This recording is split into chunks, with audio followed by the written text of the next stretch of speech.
Hello everyone, আসসালামু আলাইকুম। আশা করি আপনারা সকলে ভালো আছেন। আলহামদুলিল্লাহ আমিও ভালো আছি। চলে আসছে আর একটা নতুন ভিডিও নিয়ে, আশা করি আপনাদের কাছে ভালো লাগবে। তো আজকে সকালে ঘুম থেকে উঠেই মাহিয়াকে বলতেছি তাড়াতাড়ি মুখ হাত দিয়ে রেডি হওয়া, বাড়ি যাব। তো মাহিয়া তো প্রথমে রাজি হয় নাই, পরে অনেকক্ষণ বলার পরে মাহিয়া রাজি হয়েছে। তো ঘুম থেকে উঠে মুখ হাত ধুয়ে রেডি হইতেছে, আর এদিকে আমিও আশিবাসি কাজ সেরে মুখ হাত ধুয়ে বোরকা পরতেছি। এখন যাব, যেহেতু যাবো আবার বিকেলে চলে আসবো, এই জন্য অনেক সলে সলে যাইতেছি।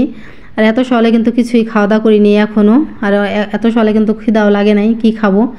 তো ভাবতেছি সামনে যেহেতু বাজার বাজবে, যাওয়ার সময় বাজার থেকে কিছু খাওয়া দাওয়া করে যাব, এটাই ভেবে সলে সলে রেডি হইতেছি। আর বিকেলে যেহেতু চলে আসবো এই জন্য তাড়াতাড়ি যাইতেছি। আর অনেক দিন হয়ে গেছে বাড়ির থেকে আসছি, বাড়িতে যেয়ে কিছু টুকিটাকি কাজও করতে হবে। ঘর যেহেতু তালা মেরে রেখে আসি, আমরা যে রুমগুলোয় সেই রুম তো তালা মেরে রেখে আসি, যাইগুলো তো রাইতে পরে ওইগুলো পরিষ্কার করতে হবে। এই জন্যই তাড়াহুড়া করে অনেক সহলেই যাইতেছি। তো এদিকে মেয়ের তো পুরো রেডি হয়ে গেছে, আর এদিকে আমি বোরকা পরলেই আমার হয়ে যায়। আমি এখন বোরকা পরা শেষ হলেই বেরিয়ে পড়বো। আর এদিকে ছোট্ট একটা শপিং ব্যাগে কিছু টুকিটাকি জিনিস নিছি। ওটা নিছি হলো আমার মেয়ে ভাবতেছে দুপুরে যদি মুখ হাত ধোয়া লাগে, তা এই জন্যই ও কিছু জিনিস নিছে।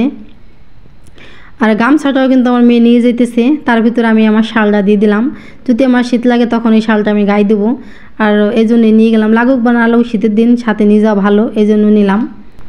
এই তো আমার বোরকা পরা হয়ে গেছে, এখনই বেরিয়ে পড়বো। তো যে জিনিসটা মেন পাঁচটাই হাতে নিলাম আগে ডয়ের থেকে বের করে। গাড়িতে উঠলে গাড়িওয়ালাকে ভাড়া দিতে গেলেই তো তখন মনে পড়তো যে পাস কোথায়। তো যে জিনিসটা মেন সেটাই আগে হাতে নিয়ে যে রাস্তায় এসে দাঁড়াই পড়ছি অটোর জন্য। তো রাস্তাটা শুধু এই মাথা করে হাঁটতেছি, একটা অটো নাই। মেয়েকে বলতেছি সামনে আগাই যাই, দিয়ে সামনে আগাই গেলে অটো পাইতে পারি। এর ভিতরেই দেখি যার একটা অটো আসতেছে ওই দিক থেকে। তা আমি তো ওই দিকে হাঁটা শুরু করছিলাম, তার ভিতরে একটা গাড়ির শব্দ মনে হলো। তো ওই দিক থেকে একটা অটো আসতেছে, ওই অটোতে উঠে যাব। তাই তো অটোতে উঠে তো বাজারে চলে আসছি। আমাদের মাহিয়াগো বাড়ি যাওয়ার পথে যেহেতু বাজারটা বাজারে চলে আসছি। এই জায়গা থেকে খিচুড়ি খাবো এখন। খিচুড়িটা ভাবছিলাম হোটেলের খিচুড়ি অনেক মজা হবে, তা তো মজা না, ডাল কম হয়েছে খিচুড়িতে। খিচুড়ি কিন্তু ডাল মশলা এটা বেশি হলে কিন্তু বেশি ভালো লাগে, ডাল মশলা কিন্তু কম হয়েছে।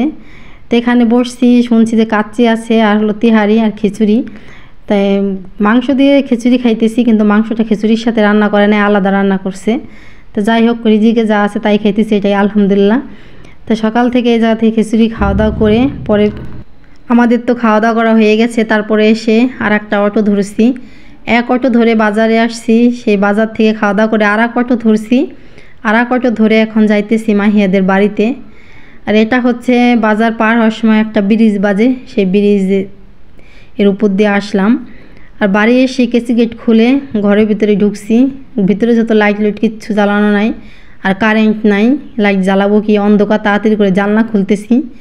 এই যে আমার চিরচেনা পরিচিত আমার জায়গা, রান্নাঘর। এই রান্নাঘরে আমি যে সময় এই বাড়িতে আসি, এই রান্নাঘরে আমি রান্না করি। অনেক পরিচিত মায়াবী জায়গা আমার এটা। আর এই রুমের খাটে হচ্ছে আমি তো সুখ নষ্ট হয়ে যাবে দেখে টল ক্লাথ বিছিয়ে রেখে যাই। টল ক্লাথটা বিছিয়ে রাখতে রাখতে টল ক্লাথটার চেহারা অন্যরকম হয়ে গেছে।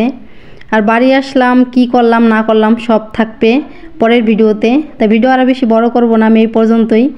আমার ভিডিও আপনাদের কোথাও যদি একটু ভালো লেগে থাকে, লাইক কমেন্ট শেয়ার সাবস্ক্রাইব করতে ভুলবেন না। আবার চলে আসবো আপনাদের মাঝে নতুন কোনো ভিডিও নিয়ে। ততক্ষণ আপনারা ভালো থাকবেন, সুস্থ থাকবেন। আল্লাহ হাফেজ।